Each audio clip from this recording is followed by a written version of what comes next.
정보 처리에 대해서 설명을 드리겠습니다.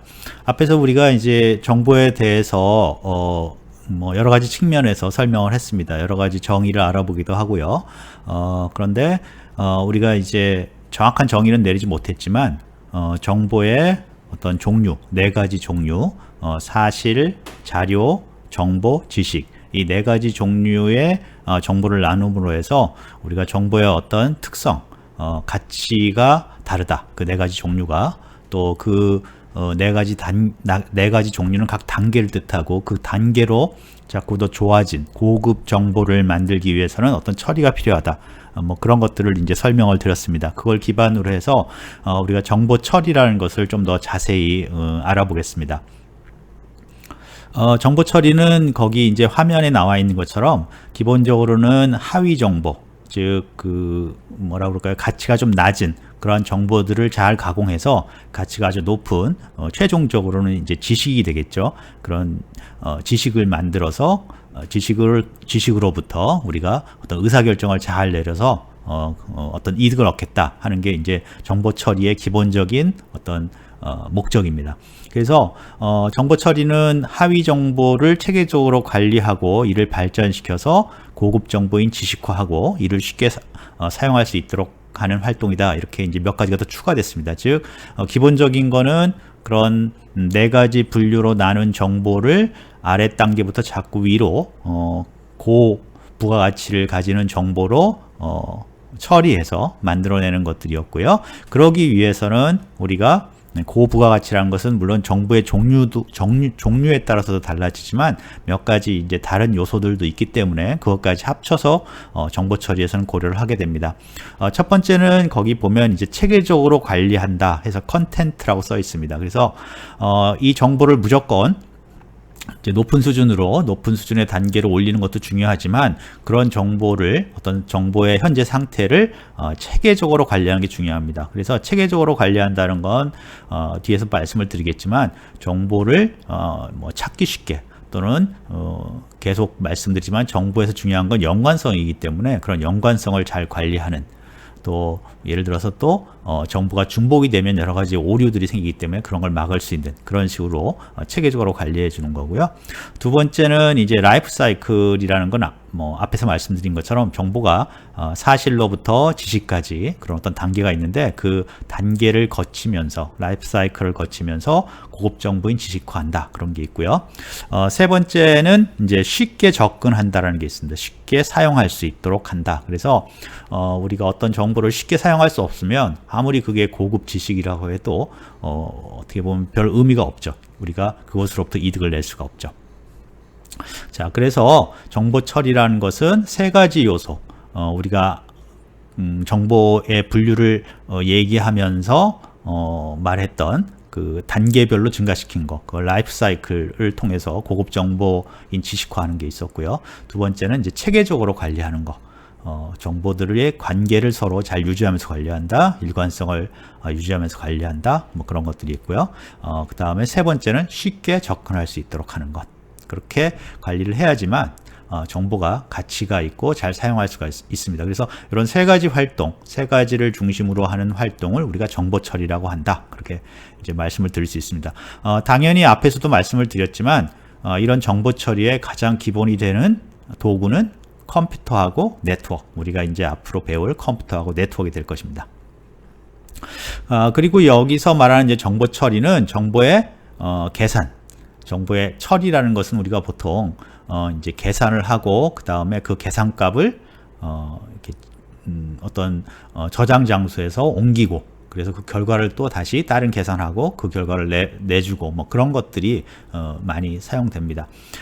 그 다음에 이제 그런 계산뿐만 아니라 우리가 저장과 전송을 포함합니다. 저장은 당연히 우리가 그런 계산을 하기 위해서는 메모리에다 저장을 해야 되지만 여기서 말하는 저장은 뭐 데이터베이스화라든가 이렇게 외부에 대용량으로 저장하는 그런 것을 뜻하고요. 또한 전송도 포함합니다. 네트워크를 통해서 원격으로 자료를 전송한다든가 또는 요즘 같은 경우에는 원격에 있는 어떤 프로그램을 실행시켜서 그 결과를 받는다든가 이런 것들이 이제 정보 처리에 포함이 됩니다.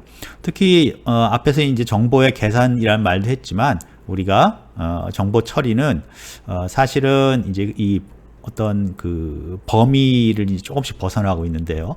정보 처리는 우리가 컴퓨터 내에 있는 어떤 신호들을 잘 처리해서 정보를 만들어내는 건데, 우리가 아마 이 수업의 마지막 부분에 가서 얘기를 하겠지만, 요즘에는 그런 컴퓨터 내부의 정보 처리뿐만 아니라 그것이 외부랑 연결되는 경우가 굉장히 많습니다. 그러니까 사람한테 정보를 줘서 의사결정을 하는 것도 굉장히 중요하지만, 그런 것을 벗어나서 그냥 기계가 자체가 의사결정을 하고 기계가 움직일 수 있도록, 뭐 대표적인 게 여러분들이 그 뭐 자율주행차 같은 경우는 사람 의사결정을 도와주는 건 아니잖아요. 그 기계한테 의사결정을 도와주는 거죠. 기계가 의사결정이란 말은 좀 이상하지만 기계가 어떤 식으로 자동적으로 자율적으로 실행될 수 있도록 도와주는 것도 있습니다. 그래서 일단은 우리가 여기서 정의는 컴퓨터 내에서 또는 네트워크를 통해서 정보를 주고받고 처리하고 해서 사람이 그것을 의사결정에 쓴다. 거기까지는 이제 정보처리라고 했지만, 사실 앞으로 강의의 정보처리는 그 정보가 사람이 최종적으로 쓰는 게 아니라 기계가 쓰는 그런 정보일 수도 있습니다. 자, 그래서 우리가 앞에서 이제 정보 처리란 해서 정의를 말할 때 했던 세 가지 요소가 다시 이제 설명이 되고 있습니다. 그래서 정보를 관리하는 활동 또는 정보를 처리하는 활동은 내용, 접근성, 그리고 생성 주기 관리라는 세 가지 중요한 요소가 있다. 그래서 이 세 가지는 뭐 순서는 크게 신경 쓰실 필요는 없습니다. 그래서 내용이라는 것은 정보를 상호관계를 고려하여 체계적으로 관리하는 문제다. 그런 거죠. 그래서 여기서는 이제 상호관계라는 것은 정보 사이에 관계가 있는데 그걸 잘 유지한다. 그런 것도 있고요. 그 다음에 정보의 일관성, 여러 가지 그런 내용을 틀리지 않게 연관되게 잘 관리를 하는 것이 중요하다. 그런 거죠. 두 번째 접근은 정보에 어떻게 손쉽게 접근을 하느냐 하는 것들입니다. 근데 여기서 이제 그 쉽게 접근한다는 것은 무조건 모든 사람들이 쉽게 접근할 수 있다, 그런 뜻은 아니고요. 반대로 접근하지 못하도록 하는 것도 쉬워야 된다. 그래서 우리가 내가 원하는 어떤 사람이나 그룹만 접근할 수 있도록 하고, 접근하는 것도 뭐 읽기만 가능하다든지 또 쓰기만 가능하다든지 뭐 그런 식으로 쉽게 그런 제어를 할 수 있는, 접근 제어를 할 수 있는 그런 정보를 관리를 해야 됩니다. 세 번째는 아까 말씀드린 것처럼 초기의 사실, 정보가 이제 막 생성되면 그것을 처음 사실을 뭐 센서라든가 입력 장치를 통해서 정보를 이제 컴퓨터 시스템, 컴퓨터 네트워크 시스템 안으로 들어오는 것부터 해서 그거를 뭐 잘 정리하고 그 다음에 거기에 모델이나 그런 걸 덧붙여서 나중에 지식을 만들어지는 것까지, 그것까지를 이렇게 순차적으로 또 계층적으로 쭉 증가시켜서 그래서 정보를 보다 고급 정보로 만들어내는 것을 이제 수명주기, 생성주기 관리다, 그렇게 얘기할 수가 있습니다. 그래서 이 세 가지 내용, 그 다음에 접근성, 뭐 생성주기 관리 또는 수명주기 관리, 요 세 가지 요소를 잘 맞춰줘야지만 정보 처리가 이제 성공적인 정보 처리가 되는 거죠. 지금 보이는 그림은 이제 정보 처리 과정, 일반적인 정보 처리 과정을 뜻하는 겁니다. 여기서 이제 일반적이라는 것은 꼭 컴퓨터를 사용할 필요는 없습니다. 그냥 우리가 정보 처리하는 것을 생각하면 좋을 것 같습니다. 특히 앞으로 뒤에 이제 컴퓨터를 이용해서 하는 것과 비교하면 우리가 컴퓨터나 네트워크를 사용하는 게 굉장히 유리하다, 굉장히 효율적이다라는 걸 알 수 있기 때문에 여기서는 그냥 우리가 일반적으로 정보를 처리하는 거에 대해서 생각을 해보는 게 좋을 것 같습니다. 그래서 정보 처리는 크게 세 가지 활동으로 나눠져 있는데요. 첫 번째가 정보 수집, 두 번째가 정보 처리, 세 번째가 뭐 고급 정보 사용 또는 의사결정의 사용, 뭐 정보 활용, 이렇게 말할 수가 있습니다. 이 세 가지가 있고요. 거기에는 각각 이제 정보 수집은 정보 위치, 어떤 사건이 일어날 때 정보가 생긴다고 그랬잖아요. 그럼 그 사건이 일어나는 장소, 시간에 어떤 정보를 채취할 수 있는, 정보를 확보할 수 있는 어떤 그런 것들이 있어야 되기 때문에 시간과 장소가 중요합니다. 그 다음에 정보 수집 도구도 이제 필요하겠죠. 그 다음에 이제 정보 처리를 하기 위해서는 정보 처리 기술이 필요하고요. 또 도구가 필요할 거고요. 그 다음에 의사결정, 고급 정보 사용할 때는 의사결정을 하기 위한 기술이라든가 또는 거기에 대한 도구가 필요할 겁니다. 특히 이런 세 가지 활동을 하기 위해서는 우리가 뭐 어떤 일을 할 때 노트를 하나 놓고 거기다 쭉 적어가면서 일을 하고 또 그 내용을 읽어서 다시 그걸 이용해서 다른 일을 처리하는 것처럼 어떤 정보 저장 장소가 필요합니다. 이것도 꼭 컴퓨터 장비가 아니라 우리가 일반적으로 사용하는 노트나 또는 어떤 그 다른 장치가 될 수도 있습니다.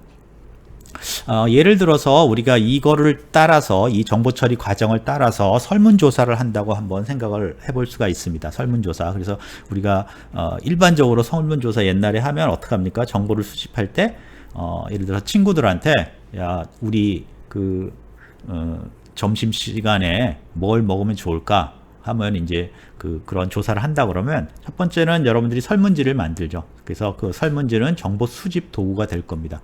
그 다음에 정보 수집 활동을 하는 거죠. 그걸 가지고 가서 정보 수집 위치에 가야죠. 친구들이 올 만한 데에 가서 기다리고 있다가 그걸 줘서 이렇게 써야 그 설문지를 이제 작성하게 하는 거죠. 근데 이게 친구들이니까 그렇지만 예를 들어서 전 세계에 있는 사람들을 다 조사를 하고 싶다 그러면 전 세계에 다 보내야 되는 거죠. 그래서 그 사람들한테 다 시차도 있을 텐데 밤에 도착하면 기다렸다가 낮에 써야 되고 낮에 그 설문지를 조사하고 그런 식의 일들이 일어날 것 같습니다.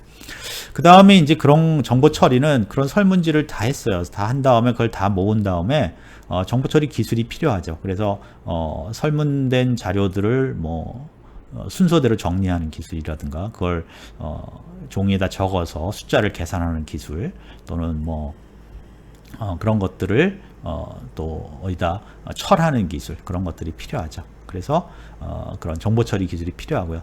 이제 정보 저장도 필요하죠. 예를 들어서 앞에 설문지를 작성했으면 설문지를 가져다가 그냥 쓸 수도 있지만 그걸 어딘가에 요약을 하겠죠. 요약을 하거나 그런 쭉 어떤 정보를 저장하겠죠.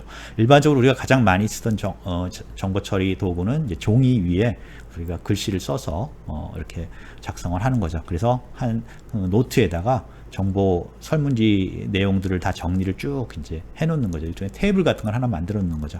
그리고 그걸 보고 통계를 내는 거죠. 그래서 계산기를 사용한다든가 해서 평균을 낸다든가 표준 편차를 낸다든가 그런 식의 일을 하는 겁니다. 그래서 정보 처리 기술은 그런 통계 여기서는 이런 통계 어떤 기술 같은 것, 그다음에 정보 처리 도구는 계산기라든가 그런 것들이 필요하겠죠.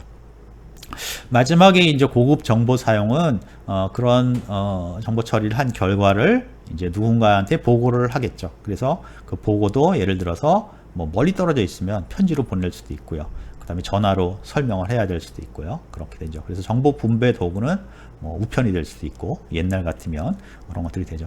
의사결정 기술은 그런 정보를 보고 우리가 그 의사결정을 하는 거죠. 어떤 경우에는 어떤 게 좋다. 예를 들어서 점심 식사를 가장 많이 나온 그러한 메뉴를 선택한다. 그런 것들이 되겠죠. 그래서 이런 식으로 전통적으로 우리가 이런 정보 처리 과정을 쭉 하고 있었습니다. 단지 도구가 어떤 종이라든가 그런 것, 그 다음에 통계 기술 그런 것들이 사용됐을 뿐이고 이런 정보 처리는 쭉 진행이 됐었죠. 자, 그러면 앞에서 이제 한 정보의 특성에 대해서 좀 더 자세히 알아보는 건데요.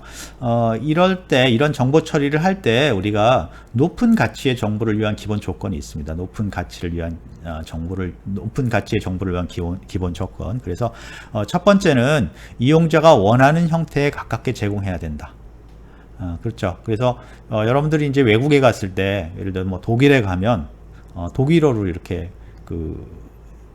표지판이 교통 표지판이 돼 있겠죠. 거리 이름이라든가 그런 게. 그런데 내가 독일어를 모른다면은 정말 난감한 거죠.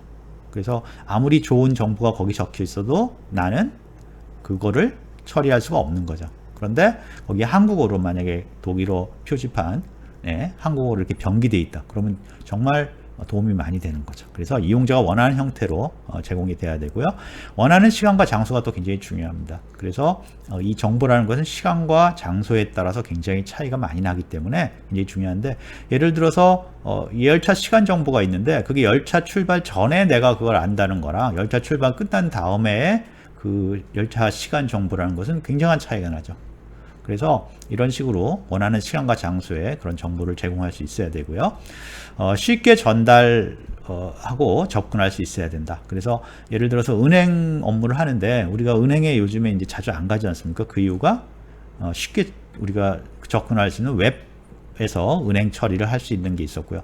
더군다나 요즘에 이제 뭐 카카오뱅크나 그런 것들은 그 부분을 더 쉽게 만들었죠. 여러분들이 항상 갖고 다니는 스마트폰을 가지고 은행 업무를 볼 수가 있는 거죠. 그래서 쉽게 접근하고 전달할 수 있어야 되고요. 그 다음에 앞에서도 말했지만 쉽게 접근 통제가 가능하다. 그냥 접근만 쉬워서는 안 되고 통제까지 가능하다. 이런 것들이 있었죠. 그래서 이런 형태로 높은 가치의 그 정보를 만들기 위해서는 이런 부가적인 것들을 추가를 해야 되고요. 이런 높은 가치를 위한 어떤 활동은 그 정보 처리 과정에서도 생기지만 정보 도구를 선택하든가 정보 처리 어떤 방법을 선택한다든가 할 때도 이런 기본 조건이 고려된 방법을 선택을 해야 합니다.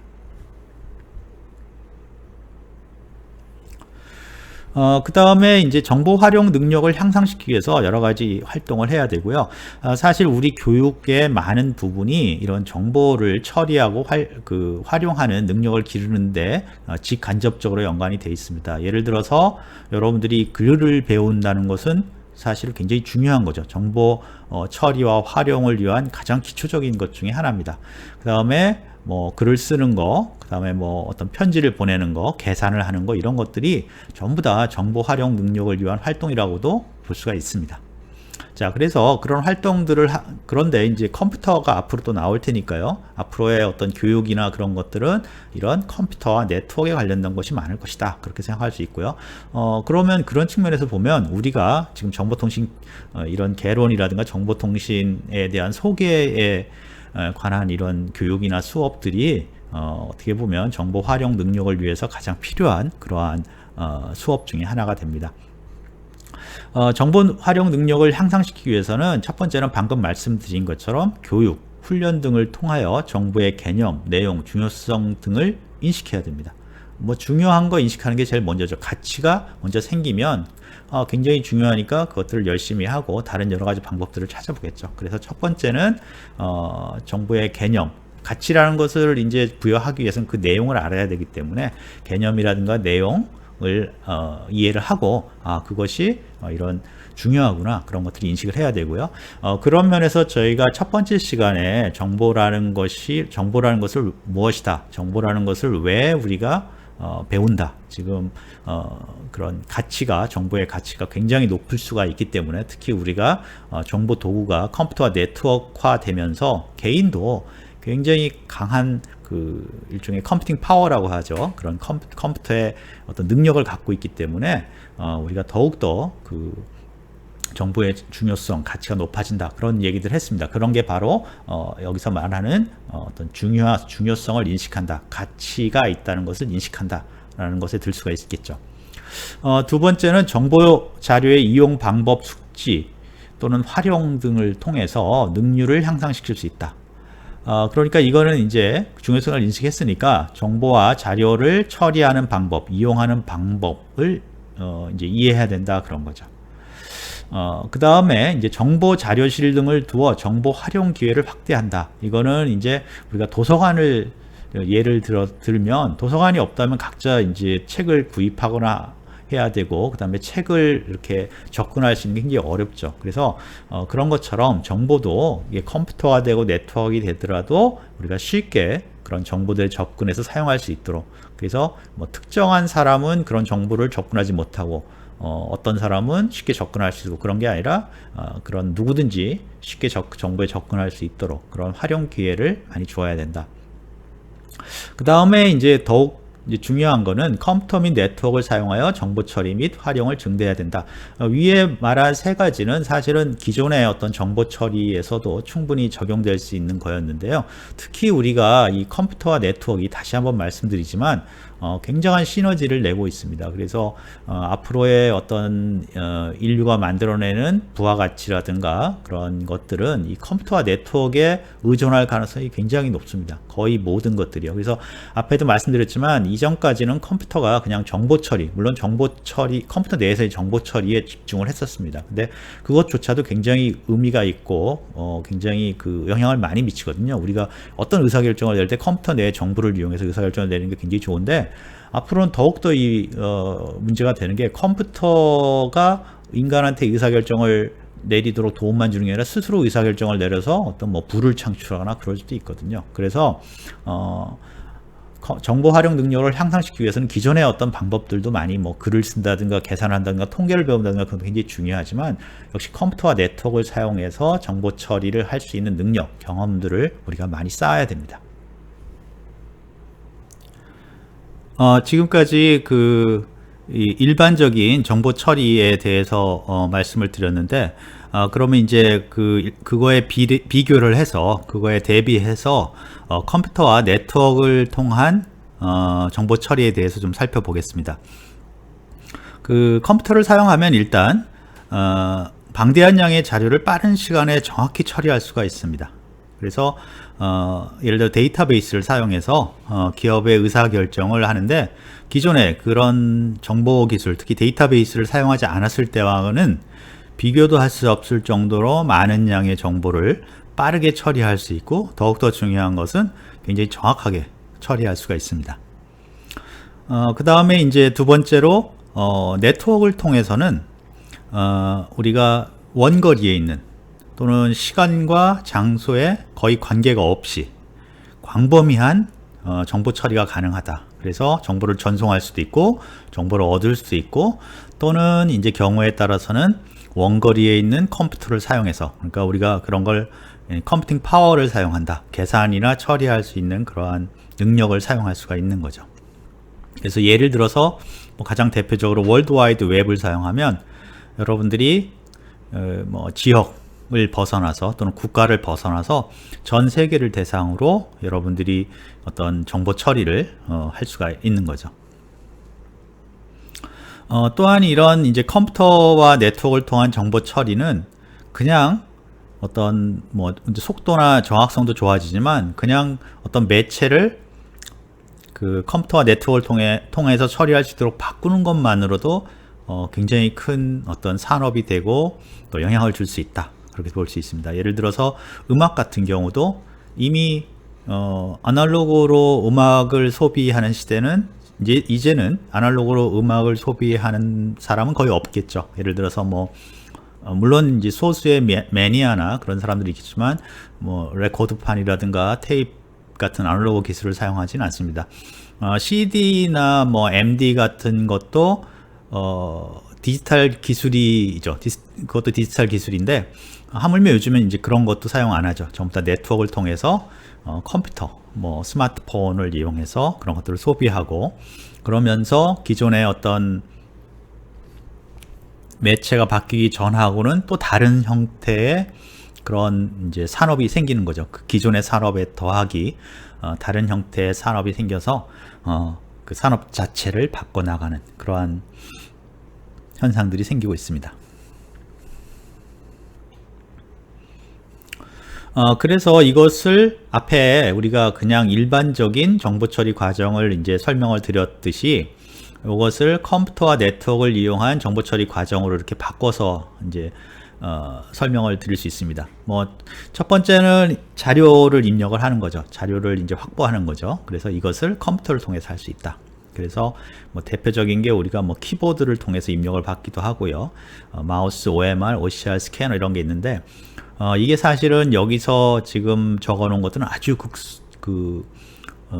좁은 분야를 적어 놓은 거고 굉장히 다양한 것으로 우리가 이제 입력을 받을 수 있습니다. 뭐 카메라도 있고요. 그 다음에 센서 종류도 굉장히 많죠. 그래서 여러분들 뭐 심박 센서가 스마트워치에 이제 추가됐다 해서 신문에 나온 적이 있는데 그런 것처럼 그런 센서, 심박 센서도 어떻게 보면 자료 입력을 받을 수 있는 중요한 장치 중에 하나가 되는 거죠. 그래서 이런 장치가 계속해서 많이 늘어나고 있습니다. 정보 처리는 정보를 받아서 이제 처리하는데 주로 컴퓨터가 많이 사용되겠죠. 그래서 컴퓨터의 프로그램들, 정보 처리 프로그램 또는 요즘 같은 경우에는 정보를 예측도 하고 그렇습니다. 예측도 하고 또는 기존에 있던 정보를 이용해서 규칙을 사용하는 거죠. 뭐 머신러닝 그런 것들을 이용해서 정확하게 그 정보가 없더라도 우리가 그것을 생각해낼 수가 있는 거죠. 뭐 그런 것까지 발전을 하고 있습니다. 그 다음에 정보 전달 또는 정보 전달이라는 것은 이제 어떤 의사 결정을 하는 대상한테 정보를 이제 제공하는 건데요. 그런 것도 이제 굉장히 발전하고 있습니다. 예를 들어서 모바일한 것들, 움직일 수 있는 능력을 주기 위해서는 스마트폰들이 나왔고요. 또는 뭐 가상현실 개념을 주는 것도 있고요. 그 다음에 앞에서도 말했지만 어떻게 보면 뭐 로봇이 움직이게 하는 거는 사실은 정보를 로봇에 전달을 해서 로봇이 어떤 일을 하게 하는 거였거든요. 그래서 그런 것도 어떻게 보면은 정보 전달로 볼 수가 있습니다. 그래서 그런 식으로 확장을 하면 우리 생활에서 이러한 정보를 이용해서 정보를 입력을 받아서 처리한 다음에 그것을 전달하는 것들이 굉장히 광범위하게 늘어납니다. 그리고 이러한 것들은 이제 정보 저장 장치가 필요하죠. 앞에서 우리가 설문조사 할 때는 노트 같은 것들 또는 그것을 이제 이렇게 기록할 수 있는 뭐 스프레드시트라든가 그런 어떤 시트, 큰 종이 같은 것들을 얘기를 했었는데 가장 많이 사용하는 것들은 이제 데이터베이스나 파일입니다. 특히 데이터베이스가 많이 사용되고요. 이런 데이터베이스를 통해서 그 양이라든가 정보의 양이라든가 속도라든가 처리 속도, 그 다음에 정확성이 굉장히 높아지는 거죠. 그래서 이런 입력, 처리, 전달 이 과정에서 데이터베이스들이 그 자료를 통합해서 관리를 한다. 그렇게 생각하시면 될 것 같습니다. 자, 그래서 이 정보 처리를 앞에 우리가 그 설문을 가지고 한번 설명을 드렸잖아요. 그래서 그 설문한 것을 이런 정보 처리 도구를 사용해서 설문 작업을 하는 걸로 한번 대비해서 시나리오를 한번 설명을 해 보겠습니다.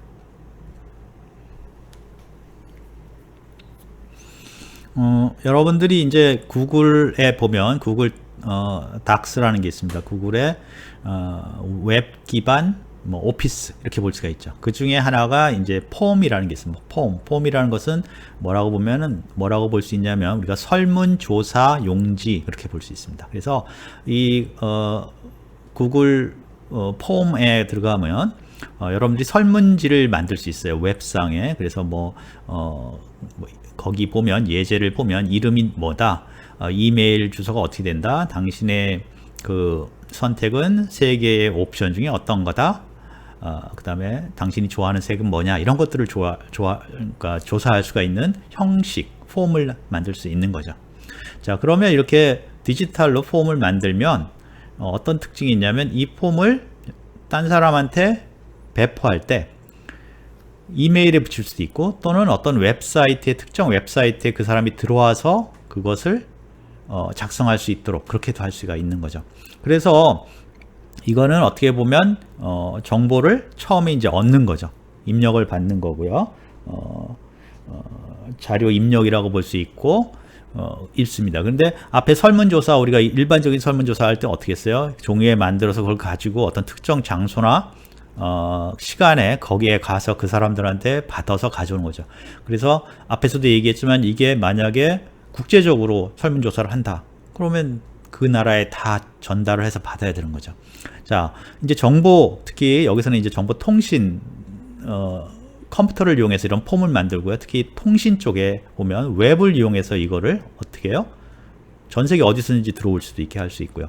또는 통신 중에 이메일을 이용해서 전 세계 누구한테도 보낼 수 있고요. 그러면 그 사람은 자기가 원하는 편안한 시간에 편안한 방법으로 입력을 하는 거죠. 그러니까 도저히 비교가 안 되는 거죠. 우리가 일반적으로 앞에 컴퓨터나 네트워크를 사용하지 않고 설문조사 했던 거랑 여기서 지금 이런 폼이라는 소프트웨어를 사용해서 웹을 사용하거나 이메일을 사용해서 설문조사 하는 것은 자료 입력 측면에서 보면 전혀 경쟁이 되지가 않는 거죠.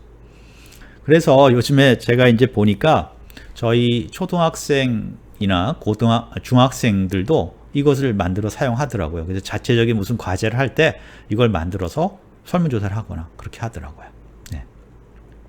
그 다음에 두 번째, 이제 정보를 처리하지 않습니까? 대표적인 게 이런 정보를 모아서 앞에 설문 예에서 보면 정보를 모아서 하나에다 정리를 쭉 하잖아요. 그걸 정리를 다 해서 그걸 계산을 해서 뭐 이렇게 여러 가지 통계를 내는데 그 과정을 우리가 어떻게 합니까? 사람이 중간에 들어오지 않고 폼 같은 경우에는 지금 이런 구글 폼 같은 경우에 사람이 하지 않고 그냥 그 설문에 참가한 사람이 입력을 하고 오케이, 자 서브미트 하겠다, 완료했다라고 버튼을 치는 순간 그 자료가 어떻게 돼요?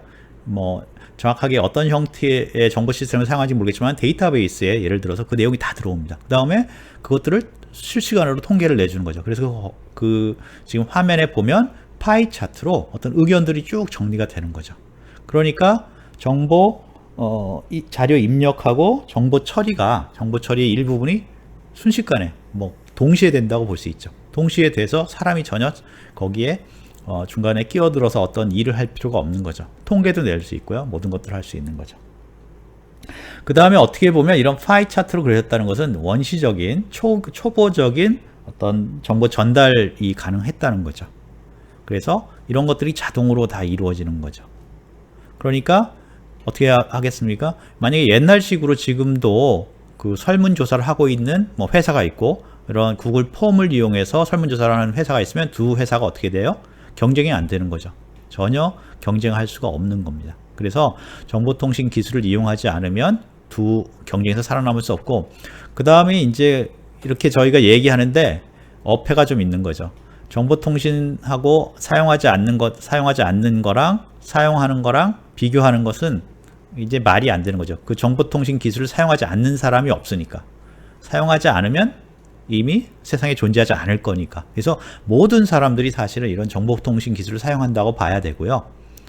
여러분들은 그냥 내가 정보통신 기술을 사용한다 해서 만족하면 안 되고, 거기서 하나 더 나가서 뭔가 새로운 것을, 정보통신 기술을 이용해서 하나 새로운 것을 더 추가를 해서 경쟁력을 더 높여야 되는 거죠.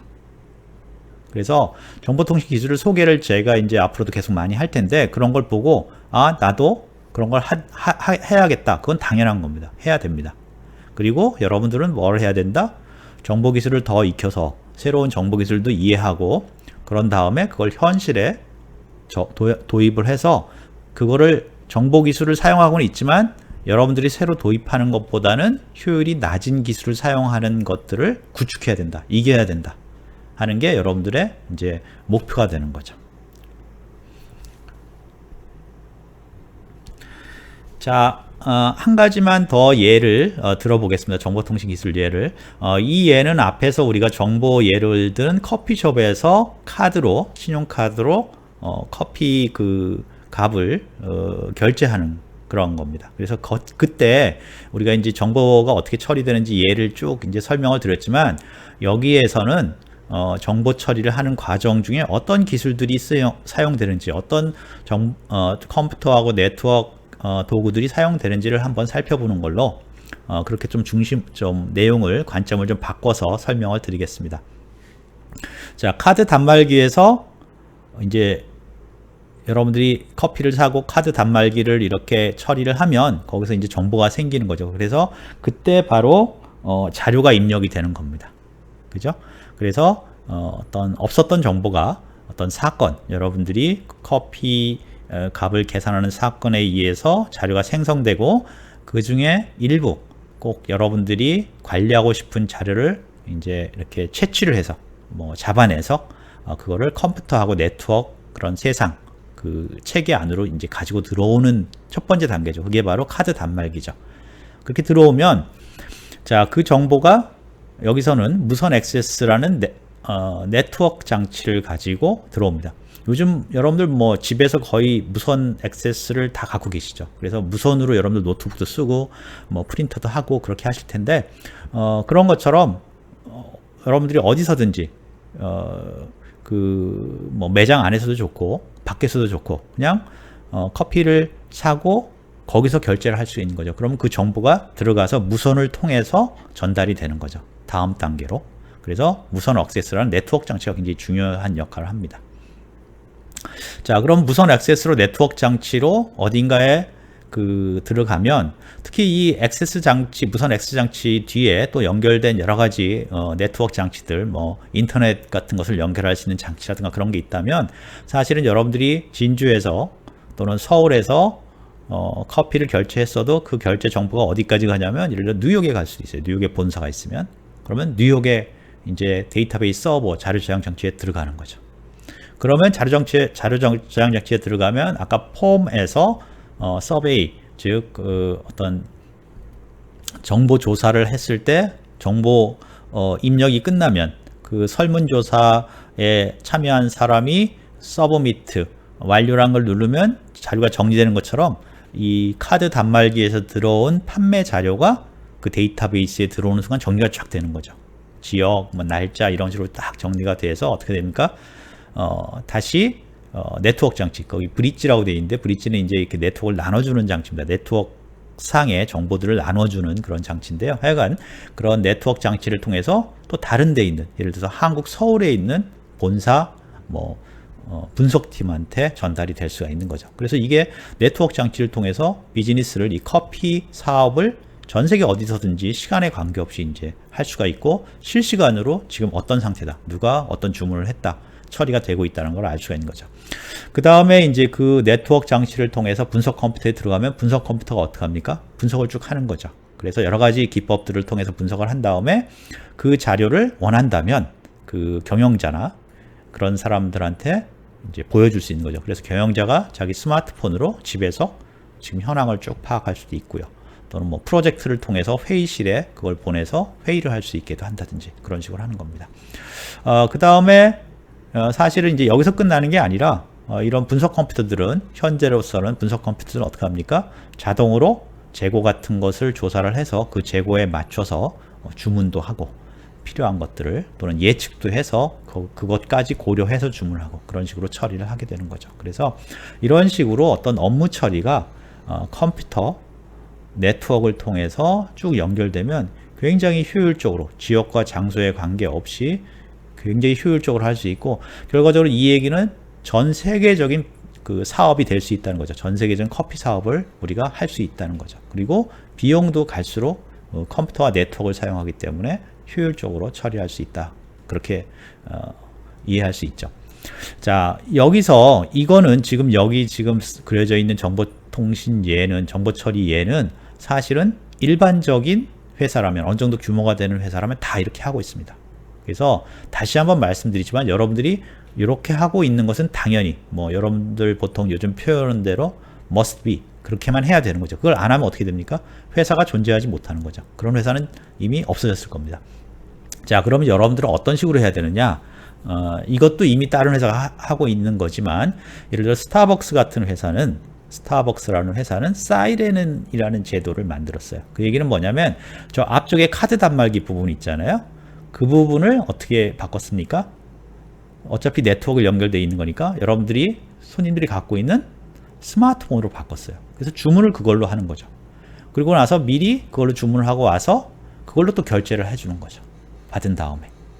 그러니까 어떤 부분을 더욱더 효율적으로 바꾼 거죠. 새로운 정보 기술을 이용해서, 스마트폰을 이용해서. 그래서 여러분들이 앞으로 해야 될 일은 이런 정보통신 개론이라든가 이런 컴퓨터와 네트워크에 대한 강의를 듣고 여러분들이 맡은 역할은 뭐냐면 이런 식으로 지금 현재 상태가 이렇게 돌아가고 있는데 그걸 이해하고, 그 다음에 새로운 정보 기술이라든가 여러분들이 뭐 공부하거나 연구하거나 경험한 그런 기술들을 추가해서 좀 더 효율적이고 또는 완전히 혁신적인 게 바뀔 수도 있는 거죠. 그래서 그런 걸 바꾸는 것이 여러분들의 역할입니다. 정보기술의 역할. 그래서 우리 수업에서 물론 그런 걸 다 얘기하면 좋겠지만 그거는 이제 그 여러 가지 어려운 점이 있죠. 그래서 그거는 여러분들이 이제 창의력을 가지고 앞으로 개선해야 될 점입니다. 그래서 앞으로 여러분들이 수업이 쭉 진행하면서 계속 이제 이런 말씀을 반복해서 말씀을 드리겠지만, 여러분들은 기존의 것들을 지금 여기 정보통신 개론에서 배우고요. 그 다음에 여러분들은 새로운 정보기술이나 여러분들이 새로 뭐 만들어낸 그런 방법들을 이용해서 이제 개선하거나 혁신시켜야 될 그런 게 여러분들의 어떤 목표가 될 것입니다.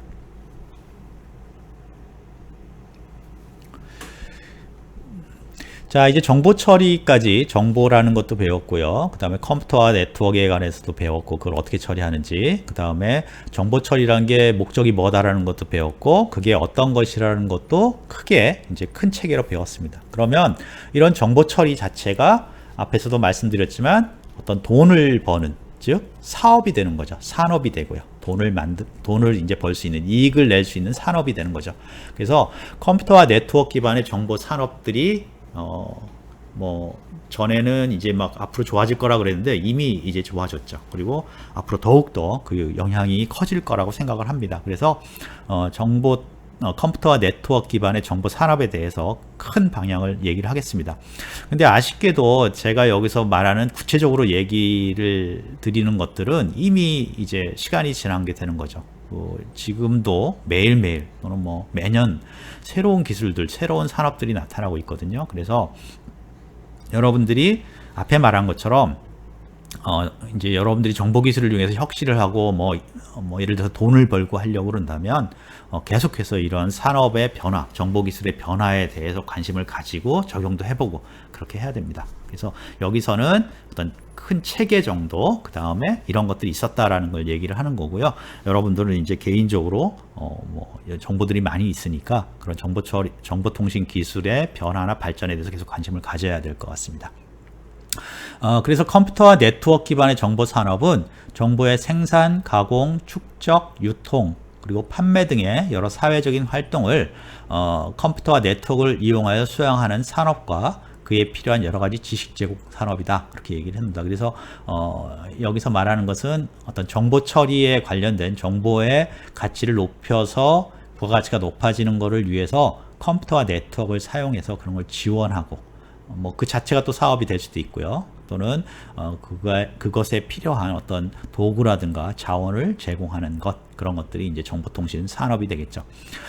정보통신 산업을 크게 세 가지로 나눌 수가 있습니다. 크게 세 가지로 나눌 수 있는데 첫 번째는 정보 전략 및 운영이라는 게 있습니다. 그래서 정보 전략 및 운영은 크게 이제 설계를 한다든가 어떤 방향을 제시한다든가 그런 것들입니다. 그 다음에 이 도구를 이용해서 어떻게 경영을 할 것인가, 그런 것들을 제공하는 게 정보 전략 및 운영이라는 측면이 하나 있고요. 두 번째는 이제 시스템 개발입니다. 소위 여러분들이 이제 많이 알고 있는 프로그래밍을 한다든가 어떤 시스템을 개발한다든가 그걸 설치한다든가 그런 일을 할 수가 있고요. 세 번째는 정보 처리 및 배분은 그렇게 설치된 시스템, 그 다음에 이런 시스템은 사실은 정보 전략 및 운영에서 어떻게 한 겁니까? 그 계획을 하고 어떻게 전략적으로 사용하겠다 결정이 된 거죠. 그래서 그것을 이제 시스템으로 구현했고 마지막 정보 처리 및 배분에서는 그것을 사용해서 실제로 운영을 하는 거죠. 그래서 운영을 하면서 이득을 내고 또 그 운영을 하는데 필요한 것들을 지원하고 하는 것들이 바로 정보 처리 및 배분입니다. 그래서 이런 세 가지 정보 전략 및 운영, 시스템 개발, 정보 처리 및 배분, 이런 세 가지 종류의 어떤 일들이 있다. 정보 산업에서는 직업이 있다. 그렇게 보시면 되고요. 여기 새로운 정보 산업들이라고 이제 얘기가 되어 있는데 뭐 앞에서도 말씀드렸지만 새롭다는 것은 앞으로도 계속 변화가 될 거기 때문에 이것들은 뭐 일반적인 게 되는 거고요. 앞으로 또 새로운 것들이 많이 생길 겁니다. 자, 그래서 첫 번째는 정보로 매체를 변환하는 건 앞에서 말씀드렸지만 기존의 매체, 뭐 음악이라든가 영화라든가 게임 이런 것들이 이제 어떤 미디어잖아요. 매체잖아요. 이런 것들을 컴퓨터와 네트워크에 들어오는 것 자체로서 큰 영향을 주고요. 그 다음에 컴퓨터와 네트워크를 통해서 이런 산업들이 또 새롭게 발전을 하는 거죠. 그래서 음악 산업에는 뭐 인터넷 라디오라든가 또는 이제 스트리밍으로 요즘엔 음악을 듣죠. 그 다음에 또 어떻게 됩니까? 요즘엔 최근에는 코로나 같은 것들이 있으니까 콘서트도 온라인으로 하죠. 전 세계를 대상으로 뭐 수십만 명이 그 콘서트를 온라인으로 본다고 그래요. 그래서 그런 이제 새로운 산업들, 음악이 컴퓨터와 네트워크상으로 들어옴으로써 또 부가가치가 생겼지만 그 기존에는 없는 새로운 산업까지 또 만들어내는 거죠. 영화 산업도 마찬가지고요. 영화 제작이라든가 컴퓨터를 이용한 영화 제작 같은 것들이 많이 일어나고 있고요. 또 요즘 같은 경우에는 스트리밍으로 영화를 많이 보죠. 그래서 요즘에 여러분들 뭐 아주 N으로 시작되는 아주 대표적인 다국적 기업을 통해서 영화를 여러분들 집에서 굉장히 많은 수의 영화를 스트리밍으로 언제든지 볼 수가 있는 거죠. 게임 산업도 마찬가지죠. 게임 산업도 이런 컴퓨터를 통해서 컴퓨터 네트워크를 통해서 되고 특히 게임 산업은 이제 모바일을 받아들임으로 해서 여러분들이 가지고 다니면서 게임을 할 수 있는 그런 것도 있고요. 아직은 활성화되지 않았지만 뭐 가상 현실을 도입할 수 있는 뭐 헤드기어라든가 또는 뭐 안경 그런 것들을 사용해서도 앞으로 게임 산업이 발전할 수도 있습니다. 그 다음에 이제 게임 산업 같은 경우에는 뭐 요즘엔 최근에는 그 게임을 방송하는 산업도 굉장히 크죠. 여러분들도 많이 이제 그런 방송을 보실 거라고 생각하는데, 그러니까 이것은 기존에 없던 새로운 것들이 컴퓨터와 네트워크화 됨으로써, 게임이 컴퓨터와 네트워크화 됨으로써 이제 생성되는 거죠. 그래서 그런 것도 있고요. 그 다음에 이제 정보와 서비스의 연계입니다. 여러분들 요즘 뭐 배달에 관련돼서 많은 얘기들이 있죠. 코로나 때문에도 많이 이제 얘기가 되는데, 배달 앱. 그래서 배달이라는 활동하고 서비스랑 앱, 여러분들 모바일에 돌아가는 소프트웨어를, 네트워크를 통한 소프트웨어를 이용해서 아주 새로운 산업을 만들었죠. 택시 호출도 마찬가지고요. 중고품 판매도 마찬가지입니다.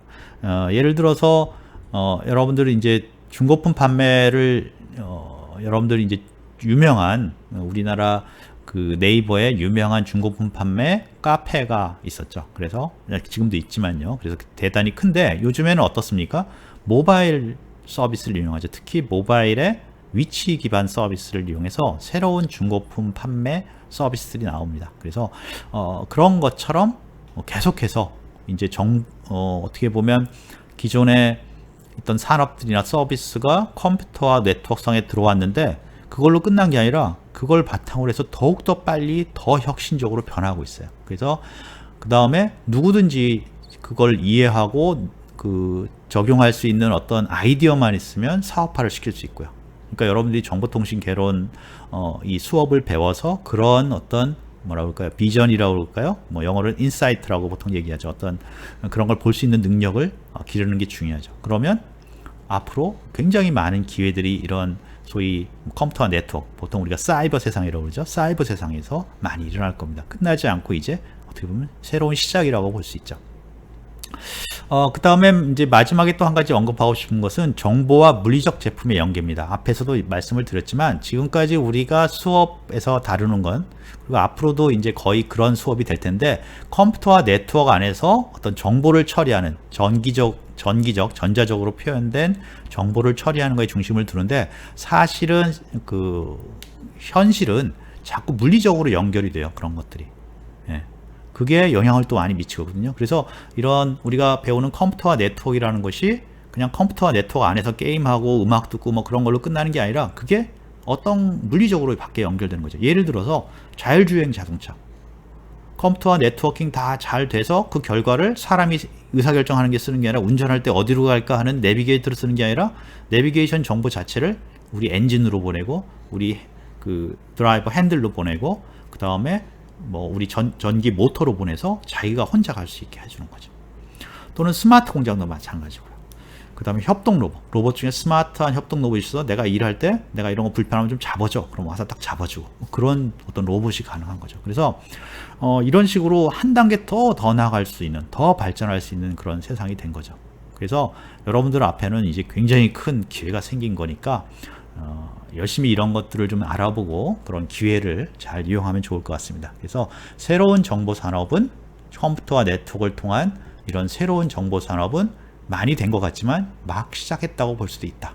이제 더욱더 확대될 것이다. 그래서 여러분들이 그 안에서 여러분들이 해야 될 역할들이 계속 커질 것이다. 이렇게 말씀드릴 수 있습니다.